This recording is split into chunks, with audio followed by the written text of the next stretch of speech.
Long ago, in a land called Israel, there was no king. Every other country had kings who rule over them, but in Israel, no palace, no crown, no throne. Instead, God himself looked after the people of Israel. He was their invisible king. He fought their battles. He helped them find food. He kept them safe. And when they needed to talk to God or hear from him, they went to a man named Samuel, a kind, wise leader who listened to God and told the people what he said. Samuel was like a grandfather to the whole nation. Everyone trusted him. Now, Samuel was a good man. But his sons? Not so much. Samuel had 2 sons, Joel and Abijah. They were not like Samuel their father. They were greedy. When people came to them for help, they would say, "What will you give us if we help you?" They took money they shouldn't take. They made unfair decisions. They only cared about themselves. Later, when Samuel became old, he then put his sons in charge of the people to continue leading the people. The people were not happy. They did not like his sons to be their next leaders. So one day, the men of Israel came to Samuel. Men from different families and towns. They sat down with Samuel and said, "Samuel, you are getting old, and your sons are not good leaders like you. So we want something different." Samuel listened carefully. "We want a king," they said, "like all the other nations have." Samuel's heart sank. He went and talked to God about it. And God said something surprising. "Samuel, don't feel bad.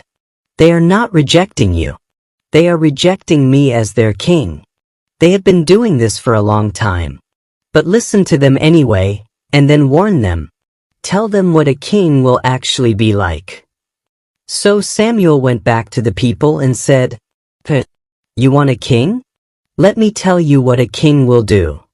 A king will take your sons," Samuel said. "He'll put them in his army. Some will ride horses. Some will run in front of his chariots. Some will work in his fields." The people listened. "A king will take your daughters too, to cook and bake for his palace." Still listening. "He will take the best of your farms, the best of your animals. He will take a little bit of everything you own, for himself." He looked at them carefully.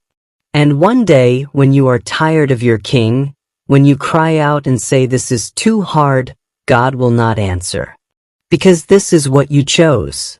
The people thought about it for about 2 seconds. Then they said, "We still want a king." Samuel couldn't believe it. "Did you hear what I just said?" he probably thought. But they had heard. They just didn't care. "Everyone else has a king," they said. "We want one too. Someone who will lead us. Someone who will fight our battles for us." And here is the saddest part of the whole story. God had already been fighting their battles. Remember when the sea split open so they could walk through on dry ground? That was God. Remember when the walls of a whole city fell down, just from people walking and shouting? That was God. Remember when tiny little Israel defeated armies 10 times their size? That was God. They had the most powerful helper in the whole universe. And they said, "That's not enough. We want a king we can see." So God said, "Okay." He didn't shout. He didn't punish them right then and there. He just simply and quietly said to Samuel, "Give them what they asked for." So Samuel told the people to go, that he will get a king for them. Not long after, one day God whispered to Samuel, "Tomorrow I will send you a man from Benjamin. He is the one I have chosen to be king." Somewhere in the hills of Benjamin, there was a young man named Saul. He was tall, head and shoulders above everyone around him. Strong. Good-looking. From a respected family. But not popular. Not powerful. Just a farmer's son. One day, Kish, Saul's father, called him and said, Some of our donkeys have gone missing. Go and find them." So off Saul went with a servant. They walked and walked and walked. Over one hill. Down another. Through villages and valleys. No donkeys anywhere. Days passed. Saul was tired. "Let's go home," he said. "My father will be more worried about us than the donkeys by now." But his servant had an idea. "Wait, there is a man of God in this town. A prophet. Maybe he can help us." Saul shrugged. "All right, let's try." He had absolutely no idea what was about to happen. When Samuel saw Saul walking toward him, tall, searching, completely unaware, something clicked. "That's him." Saul walked up politely and said, "Excuse me, do you know where the prophet lives?" Samuel smiled warmly. "I am the prophet. And do not worry about your donkeys, they have already been found. Come with me. I have something very important to tell you." Saul followed and Samuel led him to dinner. That night Saul had the best seat at the table and the best food on his plate. He still didn't know why. Early the next morning Samuel took a small jar of olive oil. He poured it gently over Saul's head. This was called anointing, a special way of saying, "God has chosen you for something very important. God has chosen you to be the king of his people," Samuel said. "You will protect them. You will lead them. This is not an accident. Finding those donkeys was never really the point. God was bringing you here." Saul stood very still, then he blinked. "Why me? My tribe is the smallest. My family is the least important family in my tribe." But Samuel had said what he had to say. And then, as Saul walked away, something amazing happened. God changed his heart. Not his clothes.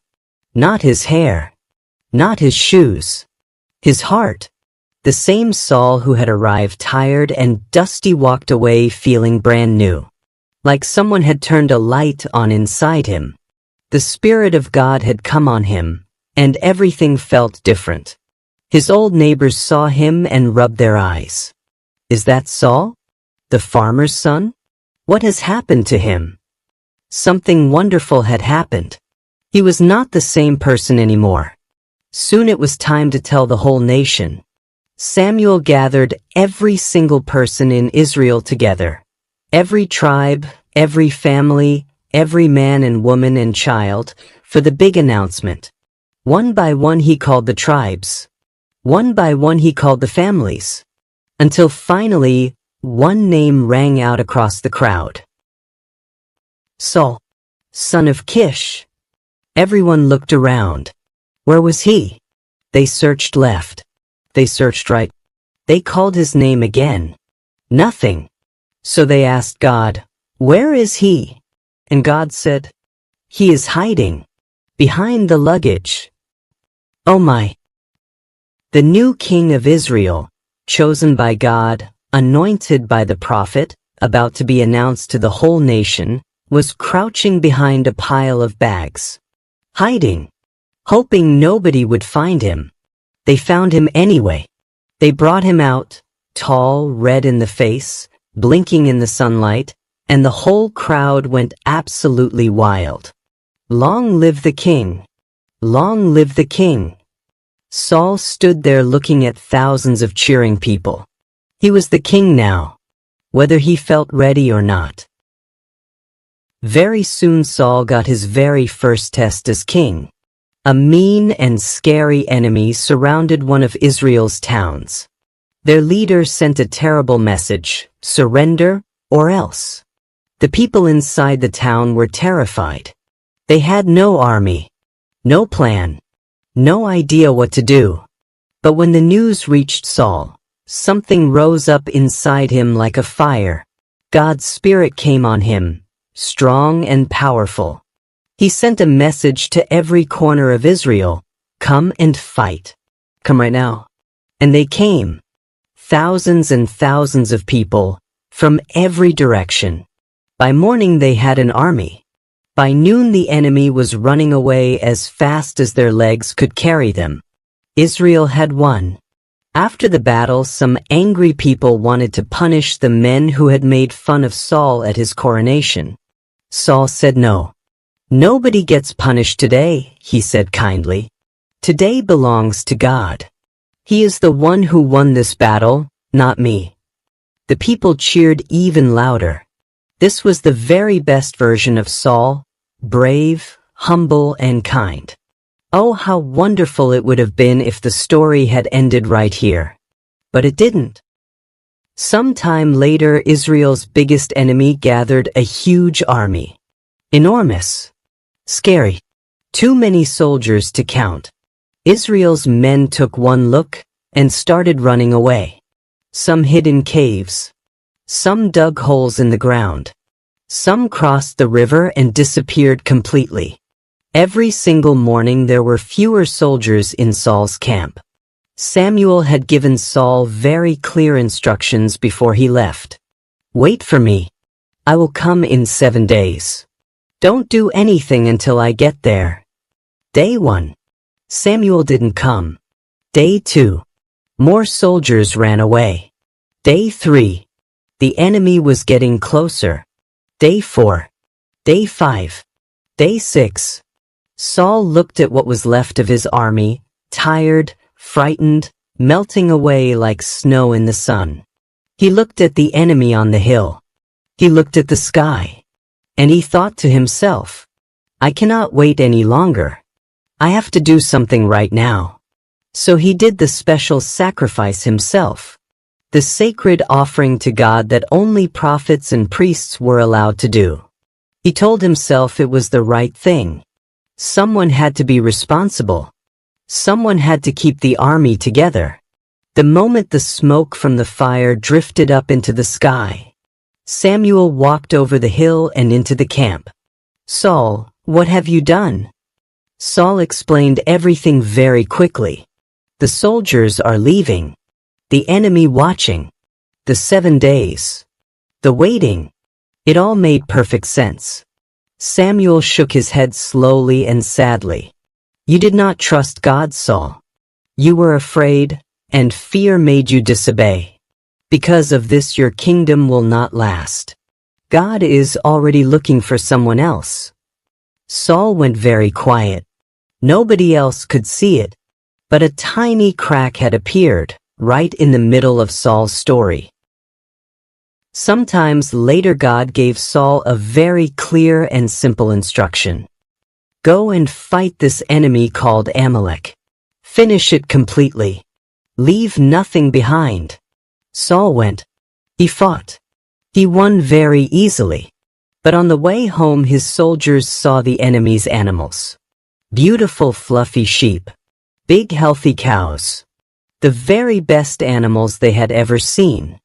"It would be such a waste to destroy all of these," someone said. Saul agreed. So they brought the best animals home with them. When Samuel arrived the next morning, he heard something strange before he even saw Saul. He went to Saul. "What?" said Samuel slowly. "Is that sound?" Saul smiled his biggest smile. "Oh, those.